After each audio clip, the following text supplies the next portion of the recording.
Hello everyone, welcome to VIP IELTS. This is Reza here and I'm so happy to be with you. This is the third session of our Mastering IELTS Reading. In this session, we are going to cover true, false, not given, yes, no, not given with a novel approach. I can't wait to share whatever I have in mind with you, so please follow me throughout this journey. Let's go. So let's talk about the basics. Yes, no, not given, and true, false, not given are the questions that are trying to evaluate your understanding of the passage. Understanding of the passage means your capability of comprehending whatever that is written in the passage based on some kind of statements that are made and also based on your reactions to those statements. In the previous sessions, we have already covered how to grasp a general understanding on what the passage is telling you and also which parts are delving with what kind of information. This question type is trying to measure your understanding and not your capability of reading fast. Although in order for you to be able to find the information and also provide answer to the question within the given time frame, you need to be able to find the relevant paragraphs and parts within the paragraphs as fast as possible. So let's understand how this question type works. Basically, true, false, not given, and yes, no, not given are giving you some statements about the passage. However, they do not tell you exactly where you can find them and also where that kind of information is located. They also make things harder for you by giving you a not given option. They literally don't guarantee the existence of these statements in the passage.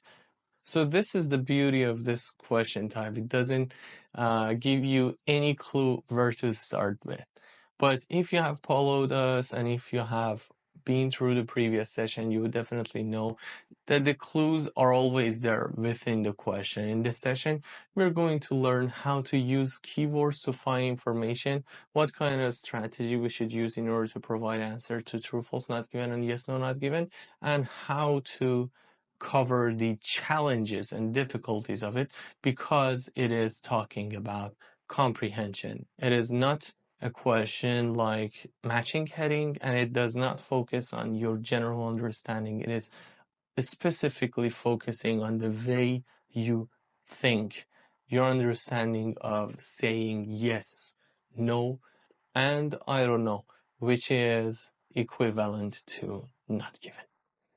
So when to answer true or yes in response to a statement? If the statement is clearly made in the passage, it is so simple, but there are some pitfalls. Let's discover everything that I just said with a story. I think it makes it easier for you to grasp what I'm talking about. Let's assume it is a very beautiful day. You're sharing your time with a very good friend of yours. You are sharing information about the things that have happened and etc. You don't know anything about the thing that the other person is actually talking about, so you have to clear your mindset. You do not know anything about what the other person is talking about. This is very important. Later on, we will figure out why. When he says something and then pops up a question. Basically, this question type is just like exactly this situation in which your friend says something and then the movie pauses and some questions pop up. The questions that are popping up are asking you to share whatever you understood from whatever your friend said. Let's assume the conversation is taking place between Hermione and Harry. Hermione is talking about something that Harry doesn't know, and Harry is going to be faced with a question. The thing that Hermione says is basically the Professor Snape did not leave this apartment. Let's pay attention to the fact that the information that we have is only shaped and formed based on our understanding of this statement. We don't have any other statements in the back of our mind. We don't know anything about where Professor Snape used to be, is, and will be. So the only thing that we know is Professor Snape did not leave the apartment. So we're asking Harry, is Professor Snape inside the apartment? And Harry says, yes. Harry makes a mistake here because the correct answer to this question is not given. We don't know where Professor Snape is. These are the little tricks that are there in the IELTS exam. You will find them everywhere. The question is asking you about something like that is said in the passage, not exactly that. You have to avoid the first pitfall. The first pitfall is interpretation. You shouldn't interpret the passage. If you're a professional in one specific criteria and the passage is talking about that, you should not use your previously held understanding and beliefs in order to interpret the passage. It worked before very well in 2010, but now it doesn't work at all. It is mainly because the passages are cleverly shaped in order to avoid any kind of privileges based on the education that a person already has. However, it may not be 100% avoided all the time, but they are trying their best. So based on your interpretation, you're not going to answer. And the funny point is, your education is not the only source of interpretation of yours. Your feelings are. Feelings can fool us around. They can make you believe something that is not written, but is conveyed emotionally from the writer to you. So pay attention to this. You're only going to take the text into consideration, not your own education, not your feeling from the passage, not your feeling from the things that are written. Let's consider an example of this pitfall from one of the passages of the IELTS exam, although I try not to spoil it for you because I do not want to ruin an example for you. The point is, in some parts of the text, it says item A is way better than item B, and it works better in rainy weathers. Okay, so item A is working better than item B. It works in situations that item B did not work well. For example, it works in rainy weathers. And then one of the statements in the yes or not given or true false not given asks you to verify whether item A, which was better than item B, has replaced item B. The point is, based on what I said, it would be logical for item A to replace over item B. You can say it actually did in real life. But the passage didn't share this information with us. It only shared that item A was better than item B. So it is basically clear that being better is not equivalent to be replaced with something. So these two are different terms, and the answer is basically a no. Let me tell you something. No is wrong as well. So why do you think no is a wrong answer? Up to now, I have talked about where to say yes. You only say yes if that statement is clearly made in a passage. It is so simple. Now when to say no or false. No or false here in this question type have a very specific definition. It clearly states in the question type that you have to choose false or no only if the information given in the paragraph contradicts the information given in these statements. It basically doesn't say if the information is different, say no. It says if they contradict. So basically in the passage, if Reza has long hair and in this statement Reza is bald, you're going to say no. Definitely. And this is the only case where you say no. If the information contradicts, it means if the passage is talking about the thing that you are looking for, if the passage says the opposite of the thing that you're looking for. Let's again take another example. It said some kind of systems existed before an accident. In the passage, it says this accident caused the government to develop some kind of systems. So this is basically false. The information given in the passage not only doesn't match with the information that is given in the statements, but also it contradicts them. They're quite the opposite. So if they are talking about the same thing and there is something opposite about it, it is started before that time, it is started after that time. It is started before the happening, it is started after the happening. Reza said X, and in the passage it says James said X. Let me tell you something. It is also an incorrect answer. We will figure it out later. So why do you think Reza said X and James said X do not contradict? They definitely do not contradict, because if Reza said something, James could say the same thing at the same time, and these two pieces of information do not clearly contradict each other. They just do not match.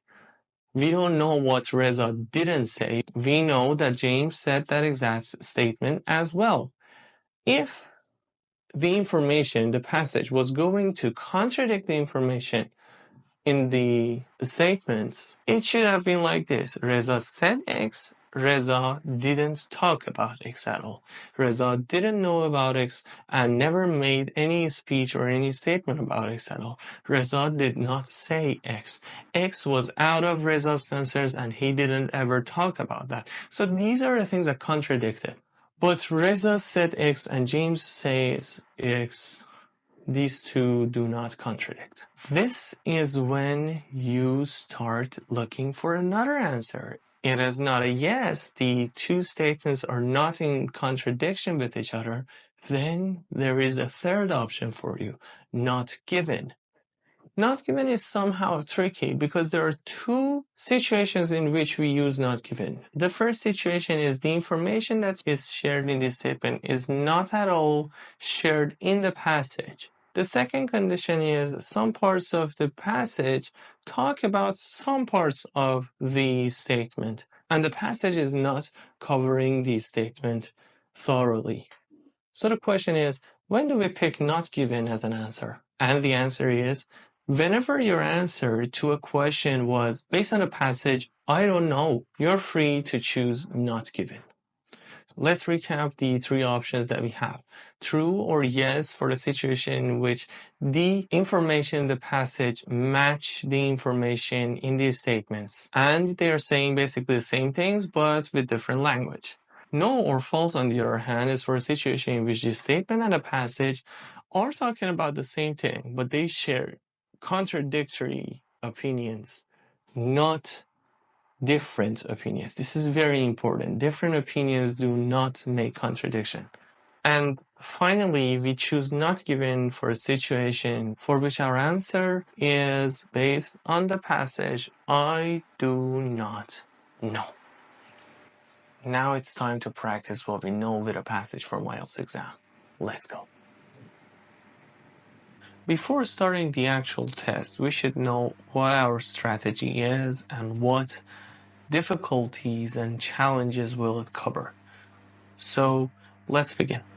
So our strategy is to extract keywords from at least 3 statements and not 1 statement.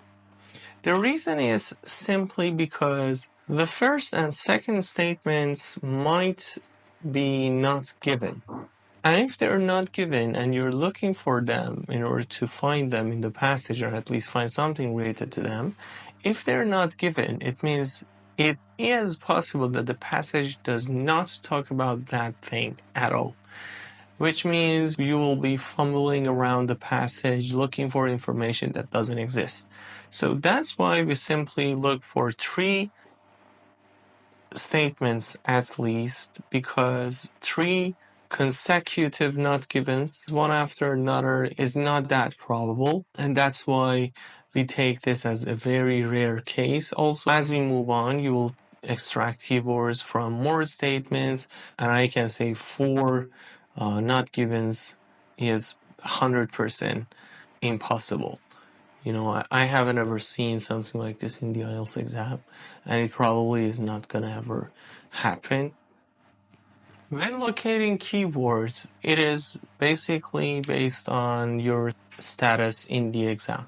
If this is the first time that you're reading the passage, you are probably going to skim and underline the text. You're going to find the words that are important as well as the keywords that may be related to the questions that you had. Also, you're going to be faster than a normal reading because it is not going to be a scanning. You're only going to skim the paragraph in order to find the information that might be relevant to the items that were there in your question. And when you found a sentence that is giving you a direct answer to a question or to a statement, the true false not given question here, it is very important that you understand whether you are going to answer the question at that moment or not. If you can basically say, yeah, this is true, definitely it says that, or it is basically against that, so it is definitely false or no. So if this is the case, you can just answer and then move on to the upcoming statements. If this is not the case, you need deeper level of analysis.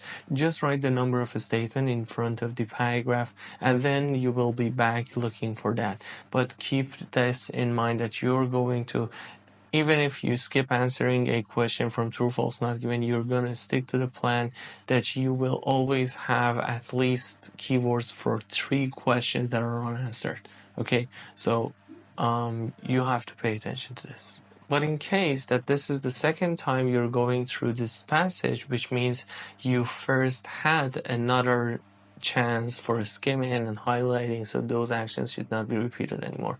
You just have to locate the answer among your keywords and again look for the keywords that you have and just try to remember the things that have passed and the stories that you have been told within the passage, which paragraph contained which information and so forth. And then after locating the part of the passage or paragraph which contains the answer, you're just going to justify your answer and give the yes or no not given or true false not given that is needed. Right now, let's go for a test. The test that we're going to cover is Test 1, Passage 2, Cambridge IELTS 8. This is one of the trickiest questions that I've seen in the IELTS exam, so let's get started. The true false not given in this passage is the second question type. The first question type is matching heading. So basically, as a practice for matching heading, please pause this video right now, do the matching heading of this test, and then let's continue learning about true false not given. Assuming that we have once skimmed the test, there are some highlights over there. We're going to use them in order to find the information that we're looking for. The keywords that we need should be extracted from the statements made here. First of all, the FAA was created as a result of the introduction of jet engine. ATC started after the air traffic control started after the Grand Canyon crash in 1956. Beacons and flashing lights are still used by ATC today. Some improvements were made in radio communication during World War II, and Class F airspace is airspace which is below 365 meters and not near airports, and all aircraft in Class E airspace must use IFR. And the last thing is a pilot. Here, all is very important as well. A pilot entering Class C airspace is flying over an average size city. Let's see what the passage has. First of all, if this were you, you would definitely use these 3, but I basically tend to read all of them in order to be sure that I'm not going to miss anything.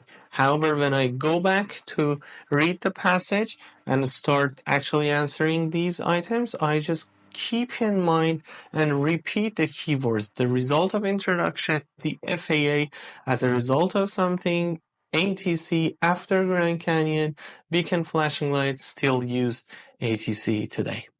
So we can see in the passage that it says an accident that occurred in the skies over the Grand Canyon in 1956 resulted in the establishment of Federal Aviation Administration. So this means FAA was created as a result of Grand Canyon accident. The question that we have says the FAA was created as a result of the introduction of the jet engine. So the answer to this is going to be false. So in order to understand better how to answer, I tend to use this diagram.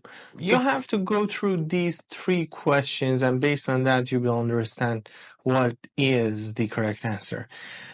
The first question is, do we have the info in the passage?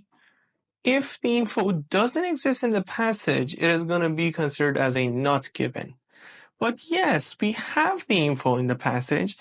The question is, does it agree with this statement or not? If it agrees with this statement, we're going to pick true or yes as our answer. If it doesn't agree, we have to ask ourselves, does it contradict with the statement or not? If it contradicts, it is going to be a false or a no. If it doesn't contradict, but it exists in the passage, again, it is going to be a not given. So now, I'm going to ask myself, did the information exist in the passage? Yes. Did it contradict? Yes. That is false. Now I tend to pay attention to the keywords from the upcoming three, which are air traffic control, after the Grand Canyon, and in 1956, beacon and flashing lights still used by ATC, and improvements during World War II. Of course, World War II would be a keyword here as well, just forgot to underline it. So it says rudimentary, which means basic. ATC, this is talking about that part of the statement. I guess the second statement, it said existed well before the Grand Canyon, and we had Grand Canyon in 1920s. So when question says ATC started after the Grand Canyon, again, the information exists, but it contradicts. It is going to be false. 22, 23, 24. 22 says beacon flashing lights still used by ATC today. 23 says some improvements were made in radio communication during World War II. 24 says class of airspace is airspace below something and near airports. 365. That was an important number. We're actually pretty sure that we've underlined numbers, so we're not worried about that. Beacons and flashing lights are still used by ATC today. Let's see if we can find it. It says it existed in the 1920s. The area's air traffic controllers manually guided, lights, flags, beacons, and flashing lights. Okay. In the vicinity of airports, using lights and flags, while beacons and flashing lights were placed along cross-country routes to establish the earliest airways. However, a very important keyword I forgot to underline. However, this purely visual system was useless in bad weather, and not by the 1930s. Radio communication was coming into use for the ATC. So, I think we have found the answer to the third question. Let's take a look at that again. The question says beacon and flashing lights are still used by ATC today. It says while beacons and flashing lights were placed along cross-country routes to establish the earliest airways, however, this purely visual system was useless in bad weather, and by the 1930s, radio communication was coming into use for ATC. The first region to have something approximately today's ATC was New York City, with other major. So the point is, we have to ask ourselves the important question: does it contain the information? Yes. Does it agree? No, it doesn't agree. It doesn't say that it is in use nowadays. Does it contradict? No, it doesn't say that it contradicts. It doesn't say it is not used nowadays. However, we have a very important keyword here. It says it was useless and there was another communication system was coming into use, but the text doesn't say whether it finally came into use and which one actually are used nowadays. It is only talking about those ages, 1930s and etc. It's not talking about today. Pay attention to this. The question explicitly asks us to focus on today's use of beacon, flashing lights, or any means of communication. So, does the information include? Yes. Does it agree? No. Does it contradict? No. So the answer is not given. Okay. Now we have the questions that are left are these three. We're focusing on these. Some improvements were made in radio communication during World War II. Class F airspace, which is below 365 and not near airports. All aircraft in Class E airspace must use IFR. So these are the items that we have. Let's continue. In the 1940s, ATC centers could and did take advantage of the newly developed radar and improved radio communication brought about by the Second World War. Okay. So we have Second World War here. Again, this is going to talk about question 4. It says, it is newly developed and it is brought about by the Second World War. So if this is the Second World War, we're here and these are newly developed. So these developed items could be during, I guess, yeah. Some improvements were made in radio communication during World War II. So let's see if there is radio communication as well. Yeah. It says newly developed radar and improved radio communication brought about by the Second World War. So does it exist in the passage? Definitely yes. And another question is, does it agree? And yes. So this is true. Let's take a look at question 24, 25, 26. It says class F airspace, which is below 365 and not is airspace which is below 365 and not near airports. Let's see. It says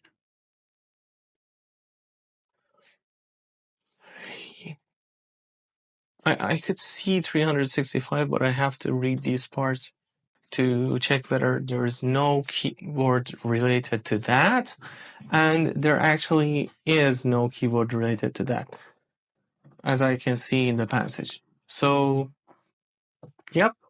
Let's go to here. It says to meet this challenge, I don't know what it is, the following elements were put into effect. Okay, ATC, which will be under United States in general from 365, so this is 365, above the ground and higher. The entire country is blanketed by controlled airspace. So 360 meters, 65 meters above is called controlled airspace. And in certain areas, mainly near airports, controlled airspace extends down to 215. Okay, so to certain areas, this is 215 meters from the actually ground. And then in the immediate vicinity of airports, all the way down to the surface. Okay, but we didn't talk about immediate vicinity.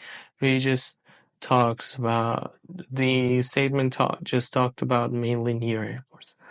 So controlled airspace is the airspace in which FAA regular regulations apply, and elsewhere in uncontrolled airspace, pilots are bound by fewer regulations. In this way, the recreational pilot who simply wishes imposed by the FAA has only uncontrolled below 300, but the pilot does not protection on easy after. Okay. But I can see the class F here. Class F exists in this part. Let's check whether there's any class F here as well.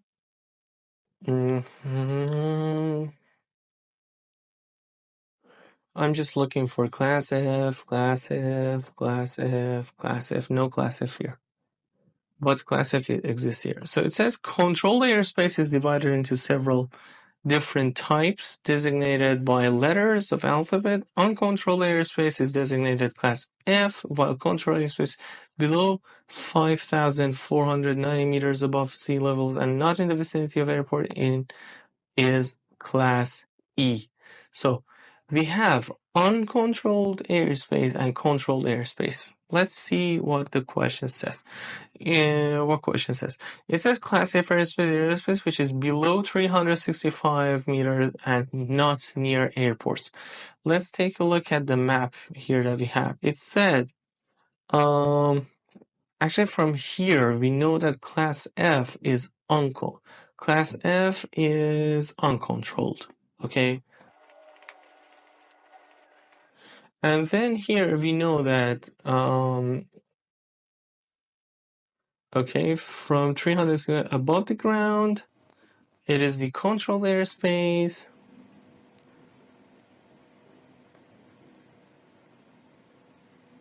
Yeah, blanketed by the controlled airspace in certain areas, mainly near airports, controlled airspace extend down to something. So if it is not near airports, 365 above is controlled and below is uncontrolled, which can say it is class F. Again, let's take a look at the question. It says class F which is below 365. Okay, so the answer, does it exist in the passage? Yes. And does it match with the statement? Again, yes. Finally, let's make sure whether our question is true, false, not given, or yes, no, not given. So it is true, false, not given, so we have to write it is true. The other question that we have, the other statement that we have is all aircraft in class E airspace must use IFR. So we have IFR here, but we don't have class E. Let's find class E. Class E was here, yes. It says, let's read it. We have to understand what is going on. And not in the vicinity of an airport is class E. Okay, all airspace above 5,490 meters designated class A. Okay, the reason for division of class E and class A airspace stems from generally class E airspace is where one finds general aviation aircraft which can climb and commercial air above something. Since jets are okay, the difference between class E and class A is that, so we have the difference between class E and airspace is that in class A all operations are IFR. Okay. So we have located the part that may contain the answer. It says all aircraft in class E airspace must use IFR. So we can see here that the difference between class E and airspace is the class A all operations. It says class A all operations are obliged to use IFR, but in class E, this is the difference between A and E. So definitely class E, maybe some of them, maybe none of them, or anything. But we don't know what actually is going on in class E, but we know that it is not all of them. We know that it is the logical knot of the statement of all operations are IFR. But in the statement, we have all aircraft in class E airspace must use IFR. So the point is, it exists in the passage, it contradicts with here, we choose false for it. And finally, it says a pilot entering class C airspace is flying over an average size city. Let's find class C. Class C I can see here. And here we have to see where it is. The three other types of airspace.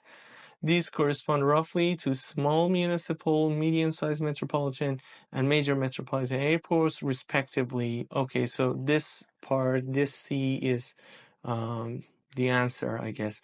It says Class D, Class C, Class B are small municipal, medium-sized metropolitan, and major metropolitan. Metropolitan.